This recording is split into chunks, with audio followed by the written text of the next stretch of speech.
Assalamualaikum warahmatullahi wabarakatuh.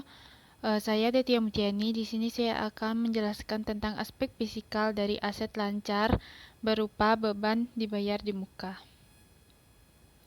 Yang pertama itu ada konsep pencatatan akuntansi dibayar di muka. Biaya dibayar di muka adalah biaya-biaya yang dibayar terlebih dahulu sebagai kewajiban pada periode bersangkutan sebelum perusahaan mengakui sebagai biaya pada periode yang akan datang. Biaya dibayar di muka belum dapat diakui sebagai biaya pada periode saat ini, tetapi harus dibebankan sesuai masa manfaat atas biaya dibayar di muka tersebut. Yang kedua yaitu ada pencatatan PPh pasal 4 ayat 2 dari penyewaan dan bangunan. Pasal 4 ayat 2 Undang-Undang Pajak Penghasilan menyebutkan bahwa atas penghasilan berupa bunga deposito dan tabungan-tabungan lainnya, penghasilan dari transaksi saham dan sekuritas lainnya di bursa, efek penghasilan dari pengalihan harta berupa tanah dan atau bangunan serta penghasilan tertentu lainnya, pengenaan pajak diatur dengan peraturan pemerintah. Pengenaan pajak penghasilan atas penghasilan berupa sewa tanah atau bangunan diatur dengan peraturan pemerintah nomor 29 tahun 1945 lalu diubah menjadi peraturan pemerintah nomor 5 tahun 2002. Yang dimana menurut ketentuan tersebut, penghasilan berupa sewa tanah atau bangunan dikenakan PPh yang bersifat pinal. Besarnya PPh yang wajib dipotong adalah sebesar 10%, baik atas penghasilan yang diterima oleh wajib pajak badan maupun pribadi dari jumlah bruto persewaan tanah dan atau bangunan. Rumusnya yaitu ada PPh dikali pinal, PPh dalam kurung pinal atau sama dengan 10% dikali bruto.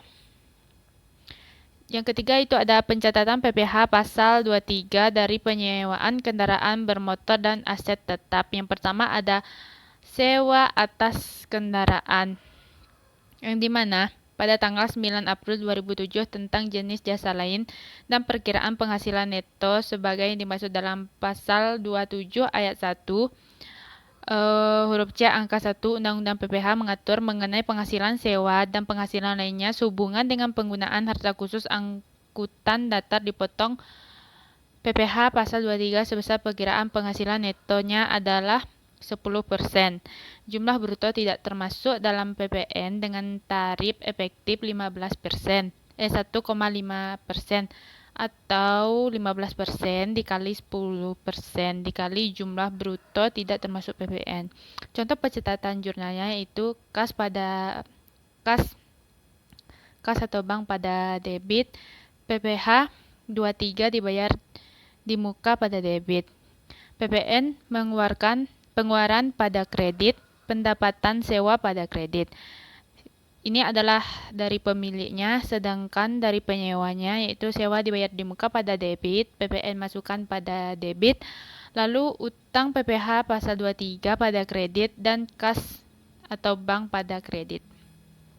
Yang kedua itu ada aset tetap pada tanggal 9 April 2007 tentang jenis jasa lain dan perkiraan penghasilan neto sebagaimana yang dimaksud dalam pasal 23 ayat 1 tersebut.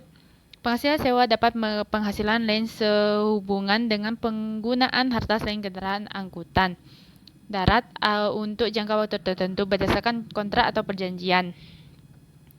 Sehubungan dengan persewaan tanah atau bangunan yang telah dikenakan PPh bersifat pinal, maka akan dipotong PPh pasal 23 sebesar 15% dan perkiraan penghasilan penghasilan neto oleh pihak yang wajib membayar.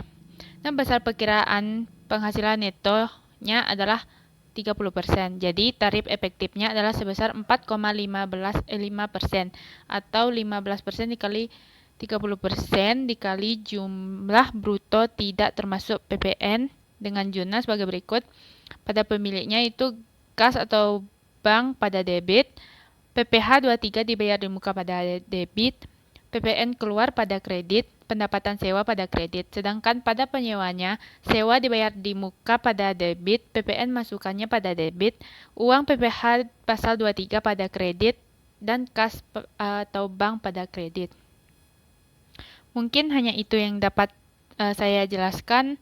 Terima kasih. Wassalamualaikum warahmatullahi wabarakatuh.